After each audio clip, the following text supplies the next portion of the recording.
Guest from India. He came from Wrocław, but some time ago he must have came from India.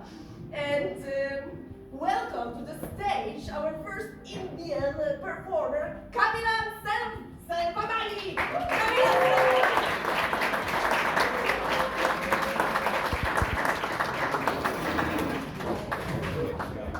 Let's give it up for our lovely, beautiful, gorgeous host, Magda and Gosha. Thank you so much for misspelling my name. I told you, you can call me Kabi, which looks more sexier, like Gosha. So, good evening guys, how are you? Thank you. And it's homecoming for me because I lived in Gdansk for 4 years, in fact 5 years. And more precisely, I lived in Duga Street. More precisely, I lived opposite to Wild Orchid Strip Club. You want to go to the strip club? Wild Orchid Strip Club. You are so excited. You want to go to the strip club? Free beers, girls dancing on pole for naked. Free entrance, lap dance. For 20 zloty, you are entitled only to hear stand-up. We are not stripping, by the way. Thank you guys. So, I initially felt like the Cristiano Ronaldo because I first messaged Magda, like, do I have a spot?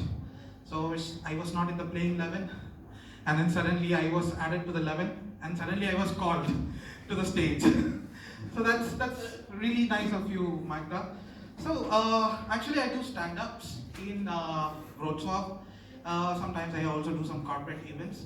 So one of the events which I really enjoyed or annoyed is when we do this Indian events. Guys, don't get offended, okay? Please. I got to tell the pain I got through.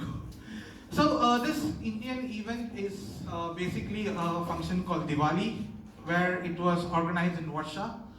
So I took my Polish friends, said like we're gonna have masti jada, which is like good fun tonight. So we all went by car from Wrocław to Warsaw. And one thing about this Indian events, it will never start on time. The only time the Indian events start on time is on the wedding night, where an Indian man is not supposed to come on time, he exactly comes on time. So, the event, I was supposed to perform at 3 p.m., but eventually I performed at 8 p.m. First things first, thank you for a good mic. Mic was not working there. The moment I started, a baby screamed, "Mommy!" It was more intense. And before the show, I was advised on certain precautionary measures. One thing, I need to do stand-up comedy. Next thing, it needs to be a clean stand-up comedy. Next thing, there should not be any offenses about women or fellow Indians or ladies or kids or cows, holy cows or something like that. You know? So then I was like thinking, am I gonna do stand-up here or I'm gonna do a motivational speaking here? So I was literally confused, but it happened. So I went there. So first, mic was not working. Next, the baby screamed. And while I was speaking, the guy came like, toilet is on the left. I don't know what to do. And moreover, I was performing the entire show in my mother tongue Tamil, which is even more difficult because I don't speak Tamil that often here because I speak Polish, because I'm Polish.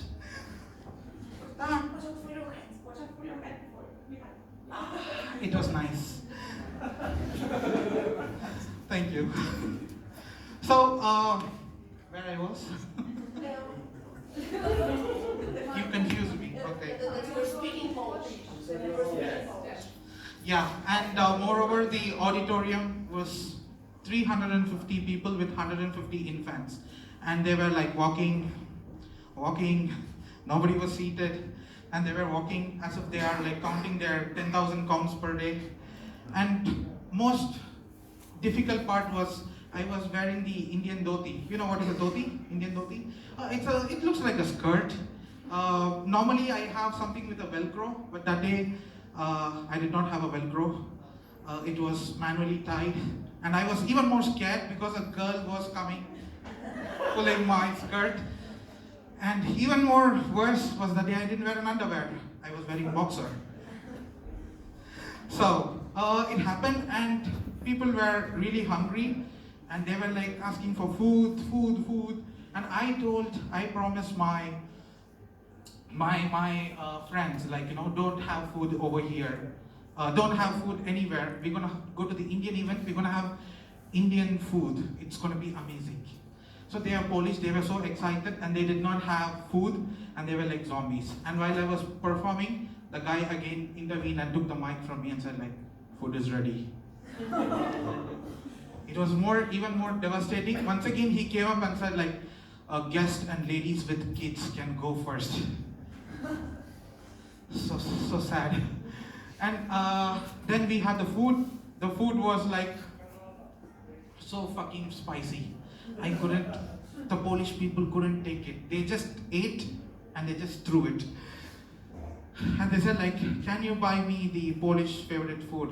Żabka hot dog from Żabka. And even more worst, what happened was like every performers do after the show, they take a selfie, like saying like, oh, do you guys enjoy the show? Give me a woo! I dropped my phone died.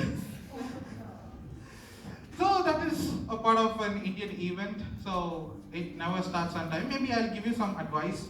When an Indian asks you when the event starts, it doesn't mean they want to be on time. They accidentally even don't want to be on time. So, and if an Indian says like, I'll be back in 5 minutes, it doesn't mean he's back.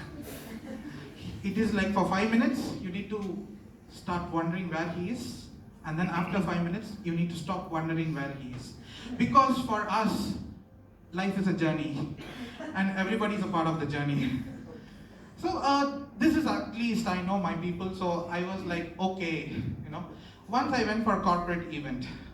Any of you guys work in IT? Give me a woo. One woo. Okay, so the corporate events is like, I was performing for a company in Warsaw. So before that, they were announcing the quarterly results. And it was like 2 people died due to COVID in our team. And our quarterly results are sinking. I hope you guys know who are, the manager of the project was saying like, I know who are the guys who will be fired soon. The guys who are in the red list, please take care. And we don't have bonuses for the next quarter. And while saying that, it was like an empty crowd, everybody was dead shit. Like they were like literally dying. And he said like, next would be the stand-up show by Kavi. And I don't know what to say, but that's it from me tonight, guys. Thank you.